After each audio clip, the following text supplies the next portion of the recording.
Hello everyone, welcome to Parikshapedia. इस video में हम डिस्कस करने वाले हैं class 10 science lesson 1 chemical reactions और इक्वेशंस के बारे में। तो चलिए शुरू करते हैं।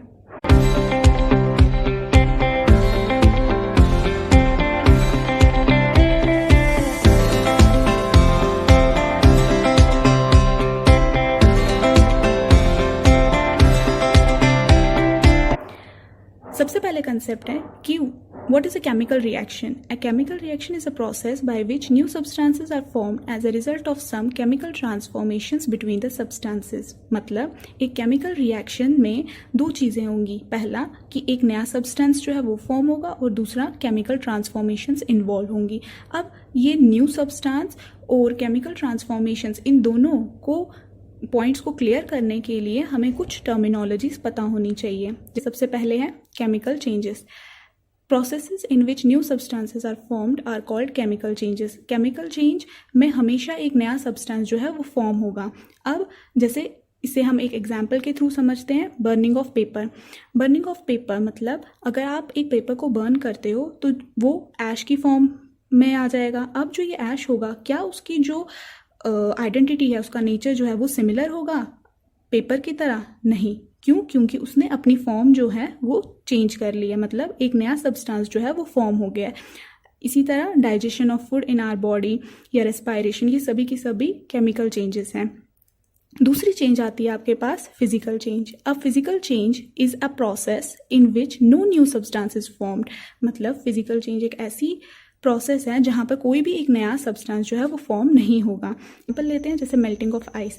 मेल्टिंग ऑफ आइस में जब आप आइस को मेल्ट करते हो तो वाटर मतलब लिक्विड वाटर बनेगा। अब ये लिक्विड वाटर हो, चाहे आइस हो या वाटर वेपर्स हो, केमिकली तो सब सेम है। मतलब वाटर का फॉर्मूला H2O ही है, वो चेंज नहीं होगा।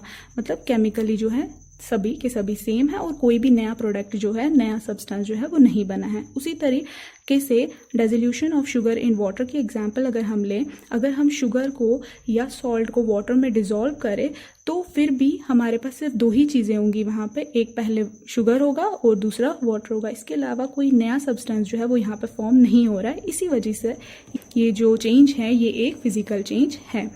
अब इन दोनों चेंजेस को डिस्कस करने के बाद हमें ये चीज़ तो पता चल गई है कि केमिकल रिएक्शन में हमारी कौन सी चेंज आती है। केमिकल रिएक्शन में हमारे पास केमिकल चेंज आती है। क्यों? क्योंकि केमिकल रिएक्शन एक ऐसा प्रोसेस है जहाँ पर कि न्यू सब्सटेंस फॉर्म होते हैं और ये न्यू सब्सटेंस फॉर्म कहाँ पर होते हैं? आपकी केमिकल चेंज में। इससे आपका पहला पॉइंट जो है वो जस्टिफाई हो जाता है। दूसरा जो हमने डेफिनेशन में देखा था कि इसमें केमिकल ट्रांसफॉर्मेशंस भी होती है। अब इस पॉइंट को जस्टिफाई करने के लिए हमारे पास दो और कंसेप्ट्स हैं जिनको आप रिएक्टेंट्स और प्रोडक्ट्स बोलते हैं। अब हम इन दोनों के बारे में डिस्कस करते हैं। रिएक्टेंट्स क्या होते हैं? वो सब्सटेंसेस जो कि एक केमिकल रिएक्शन में पार्ट लेते हैं उन्हें आप रिएक्टेंट्स बोलते हैं, और वो सब्सटेंसेस जो कि as a part of reaction नए फॉर्म होते हैं, नया फॉर्मेशन बनता है जिनका, उनको आप प्रोडक्ट्स बोलते हैं। अगर आप कार्बन को बर्न करोगे ऑक्सीजन में तो कार्बन डाइऑक्साइड प्रोड्यूस होगा। अब यहाँ पे कार्बन और ऑक्सीजन दोनों क्या हैं? रिएक्टेंट्स हैं, ठीक है। और कार्बन डाइऑक्साइड क्या है? प्रोडक्ट्स हैं, ठीक है।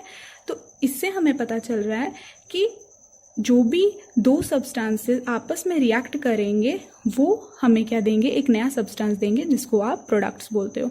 अब इसमें केमिकल ट्रांसफॉर्मेशन कैसे आती है? इसके लिए हमें ये पता होना चाहिए कि जैसे ही दो रिएक्टेंट मॉलिक्यूल्स जो हैं वो आपस में रिएक्ट करते हैं तो उनके बीच का जो केमिकल बॉन्ड होता है वो ब्रेक हो जाता है और साथ में एक नया बॉन्ड बनता है जिसकी वजह से ही आपका प्रोडक्ट जो है वो बनता है। तो हम ऐसा बोल सकते हैं कि किसी भी केमिकल रिएक्शन में हमेशा क्या होता है?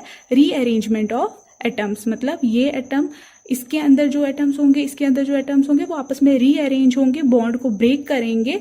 कैसे ब्रेक करेंगे? क्योंकि हम उसको या तो हीट देंगे या हम इलेक्ट्रिसिटी देंगे, कुछ भी, हम किसी भी तरीके से वो बॉन्ड जो है वो ब्रेक कर सकते हैं और उसके बाद ही हमारा प्रोडक्ट जो है वो फॉर्म होगा। तो इस सब से हमें ये पता चलता है कि एक केमिकल रिएक्शन में 3 चीजें होती है। एक नया सब्सटेंस फॉर्मेशन होती है, दूसरा केमिकल ट्रांसफॉर्मेशन होता है, और तीसरा पॉइंट ये है कि ये इरिवर्सिबल होते हैं। इरिवर्सिबल मतलब कोई भी चेंज अगर हो जाती है आप उसको वापस से रिवर्स नहीं कर सकते। जैसे आपने अभी देखा कि बर्निंग ऑफ पेपर है, आप अगर पेपर को बर्न कर दोगे तो वापस से रिवर्स नहीं होगा, मतलब वो अपने ओरिजिनल फॉर्म में नहीं आएगा। नेक्स्ट वीडियो में हम डिस्कस करने वाले हैं कैरेक्टरिस्टिक्स ऑफ केमिकल रिएक्शंस के बारे में। तो तब तक के लिए thank you and keep supporting.